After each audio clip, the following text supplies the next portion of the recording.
Alright, hey guys, it's Caddickburn. Just a quick look at some of the projects I'm working on right now. This is what I called the Silverfish. Was a CRKT blade off of a Zilla tool, and I put it on the handle of an Ozark Trail and ground out everything so it's got a shine to it, except for the clip.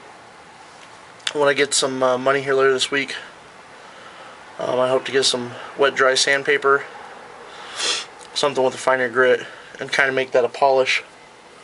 See what I can do as far as that, and then find something to coat it with. But it opens really good. Here, I'll show you from this side.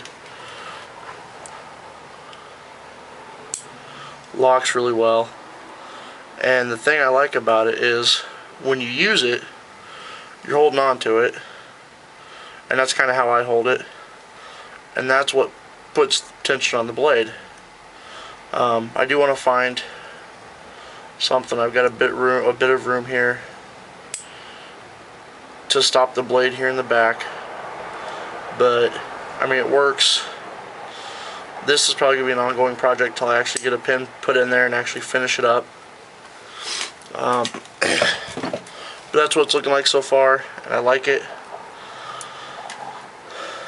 Yeah, like I said, just need a pin for the back of the blade.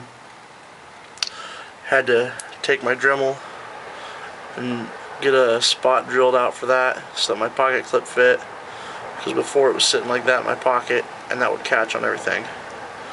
So that's the first one I've done. I'll get to these here in a second. This is the M-Tech I'm redoing. I want to go over this with some finer sandpaper as well.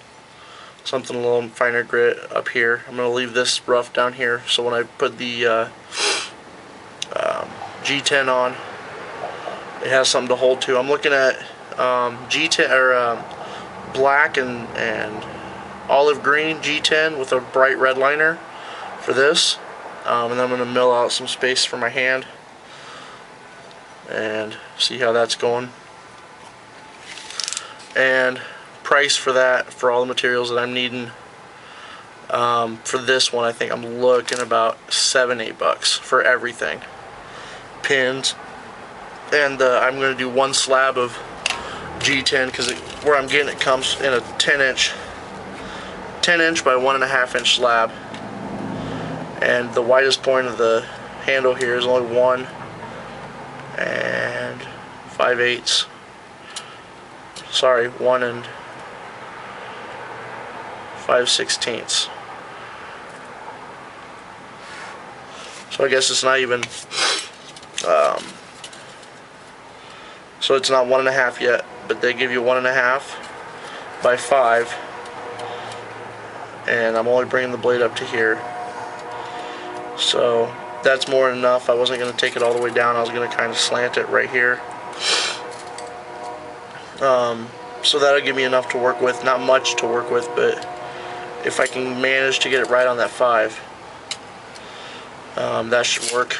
And then, so the material I need for that, I'm looking at about $10. For this, I think the wood I'm going to go with for this is a Cocobolo wood with brass pins, just 2 brass pins. And this was the original plan, but when I laid it out, I realized that the handle only came to here, so what I'm probably going to do, and let me find a Sharpie here, is bring it maybe out a little further to get more of a handle. I'm not sure, kind of replace your handle a bit. Maybe that's what I'll do. Bring it out like that. I actually kind of like that the way it's. But that is a really, I mean, I'd never seen a tang on a knife like that. And that's the kind of, I'll show you the handle that I got out of it, or got off of it rather. I managed to get it off without damaging it too much.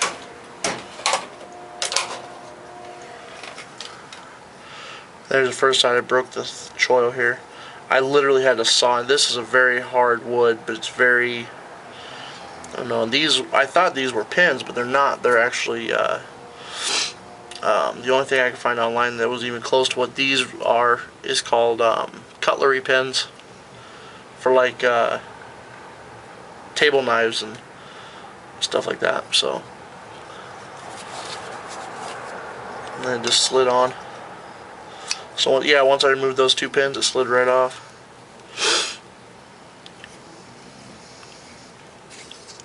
I knew it wasn't a full tang, but I didn't know it had that weird funky shape in the middle.